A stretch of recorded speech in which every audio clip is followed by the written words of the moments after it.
golfers, welcome to this week's newsletter.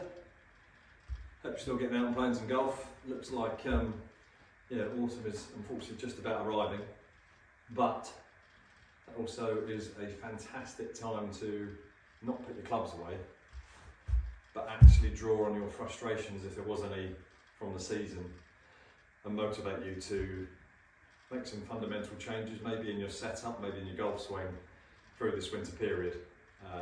Doesn't have to be an hour a day, half an hour a day.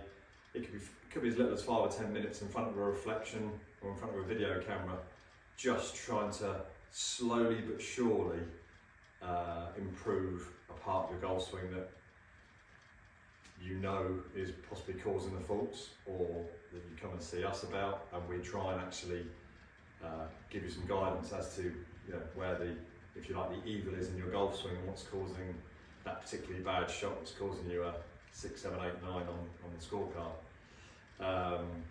Let's try and make those little fine-tuning bits from now. On those rainy days when we can't get out, we can get to the range, we can come and hire the room, we can get in the drive-in net, we can spend 5 or 10 minutes in the back garden making some swings in front of a reflection of a mirror or a window. That's how we make the differences. And today I just wanted to try and go through one of the classics we see, and maybe kind of go through how we would hope to see you gradually change it over a 2, 3, 5, 6 month period over the winter time. So something we see an awful lot here, causing poor slices and poor quality strikes, is in people's down swings.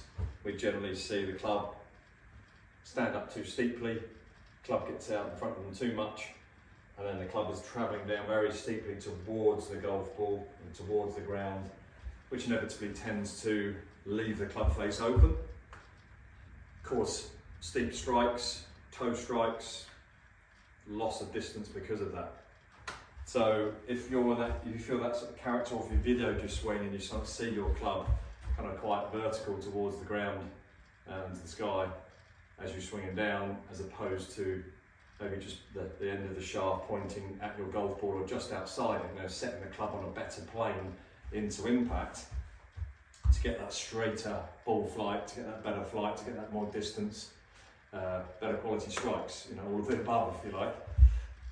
And we tend to see that stem an awful lot from the first part of the takeaway, which can stem from poor alignment, maybe poor quality grip and posture as well.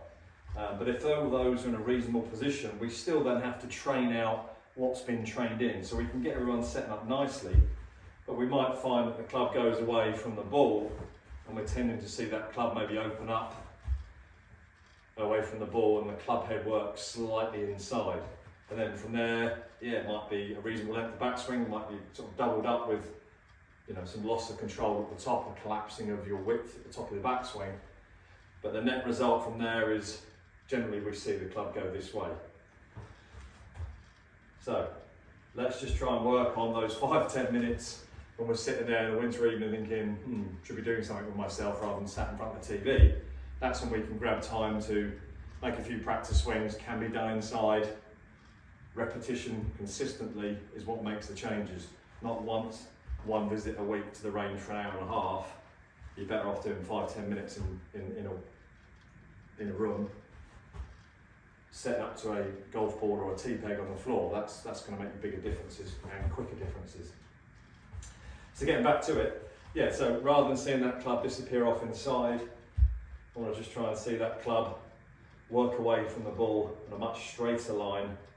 So as we reach about waist height, that club face is one looking at the ground rather than towards the sky, but also that club is running nice and parallel, but your club head, most importantly, hasn't gone behind your hands, because from there we've got to make an adjustment to get it back on line all the way down, and that's what gets that shaft standing upwards.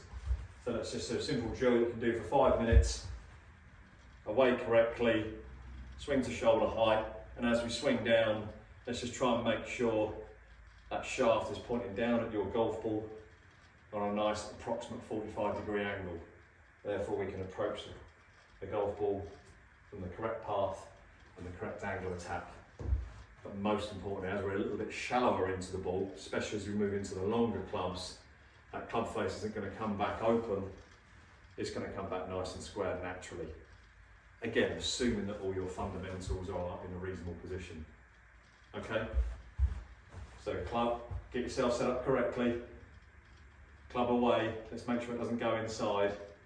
Get the club face looking more towards the ground than the sky.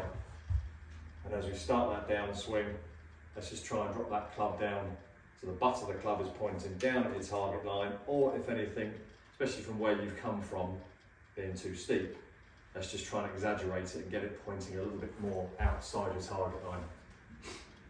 Okay, that should keep you busy. That's obviously aimed at a slicer. You might be doing too much of what I just explained already. You might be hooking and pushing. It might be that we need to work back the other way a little bit with you. But just a taste of what we can do. It's a taste of what you can do over the winter. A little bit of motivation towards March and April next year when the season really kicks off again. You can have your golf swing through a relatively small amount of effort in a much better position. If you need our attention to help you get there, and maybe having half an hour just to identify where that big fault is and what we can give you to try and work on it, then please get in touch. Okay, many thanks and we'll see you soon.